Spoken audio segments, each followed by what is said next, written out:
So in the past, I've also received questions on which size of notebook will be beneficial both for civilian and military folks, and which one actually makes sense. So luckily, I've been able to use all four of these systems, particularly starting with these Note 3x5 type cards as you see over here. Moving on to something similar to what the Dingbats have over here. This is a A4 size. Over here you have your standard military issue Write in Rain. And then on the bottom is the system that I'm currently using right now, which is the bullet journal. So in this video, I'm going to show you the pros and cons of using all four of these since I've used all of them. Hey folks, this is Ed. Welcome back to my channel. If you're new, please like, share, and subscribe. And if you're returning, again, welcome back. So this is going to be real quick. Nothing special about my 3x5 cards. But this has been my go-to for a couple of reasons. One, it's easy to, as you can see, you can take it out. And it's easy to capture notes. It's if you're doing some type of presentation or anything of that nature, these are very easy. Now, I don't have it with me right now. Usually when I take this, I have a clip on here where I clip a stack of these and just clip a stack of these, write whatever I need to write. If I'm giving a speech, if I'm doing some type of presentation, class, what have you, this is my go-to method right here. So this is a 3x5 card, simple, and whichever way is easy for you. So we're gonna put this away. So the second system is, as you can see, it's similar to almost the same size as a 3x5 card. But again, this is just a notebook. It's easy, it has a pen slip over here. You can put your pen right here and it rests easily on here. So very simple for that. For military folks, this actually slips into your front breast pocket or even your arm pockets, and it's not very bulky basically. This is a Dingbats one. I believe the price is, and I'll put the price down here. I don't know the exact price, but this Dingbats one. So let's go focus on this real quick and just give you the pros and cons. So the best way I suggest using this book is very simple. It's just to capture a task and things that you have to accomplish that day. It's not ideal to use your bullet journal standards to capture your calendar, your monthly outlook, and things like that, unless you can write really small and it works well for you. But the way I have it depicted over here is just a simple task, and I have the month of May with just the task that I need to do for this particular day. And what I recommend for this one is not using, you can't forecast or outline your things for the next 2-3 days.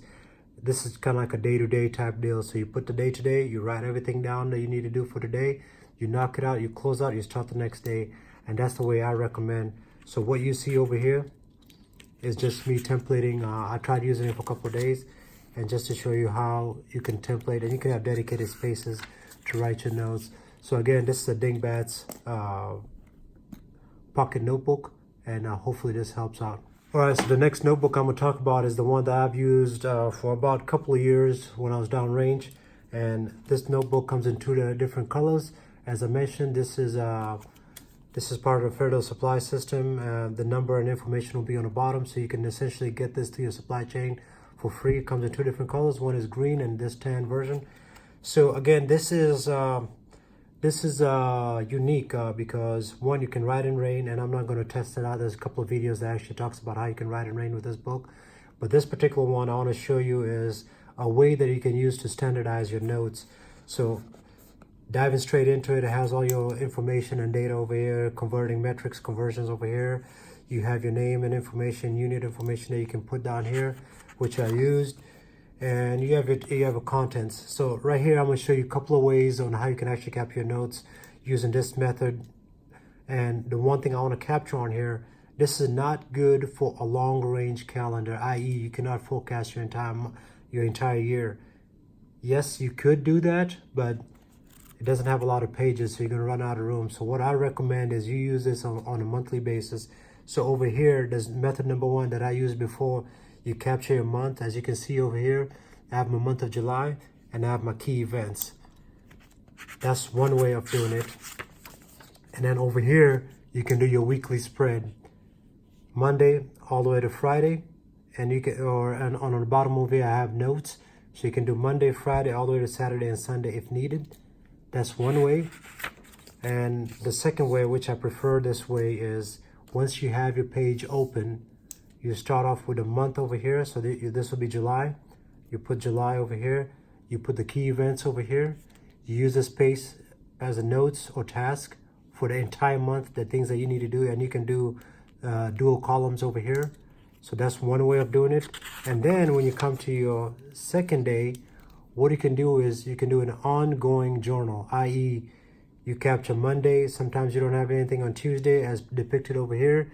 So you capture Monday, you have nothing going on Tuesday, you capture Wednesday, and so on and so forth. So you keep going on that way. That's my preferred method, given the fact that this is not more for planning, but just to capture day-to-day tasks. So that's the way I recommend using this for that. As promised, this is your quick rundown on how to use the Write in Rain. So the next notebook I'm going to talk about is, as you guys already seen this in our previous videos on how to use this. So who uses this? You can use this more in like an office setting. You can use it in a field, but this gives you a bigger spread to capture everything that you need to capture. So if you're a systems guy, you capture a lot of things. This is the way that you need to. This is where I recommend using it, both in the office and out in the field and things like that. So over here, this is my new method that I have. On the left hand side over here, I have my events for the entire week all the way to Sunday. And then over here, I have it broken down all the tasks and events and things I need to knock out for the entire week. Over here, I have a task tracker that I can actually capture everything that goes all the way down over here. So again, this is just a spread that I'm using right now. And as you can see in the past, I've used different methods, and then you can see it's a lot of white space. But here you can see I'm capturing a lot of things in my weekly spread. So you're probably wondering why I don't have a green book on here. Well, the green book is available. I have a separate video on this over here. So just go ahead and click that link. But the green book method is also a preferred method to take notes. As given, most of the green books are usually free. So that's a way, and the green book sits between these two as far as a size comparison. So the green book sits between these two before you want to make the leap to your bullet journal.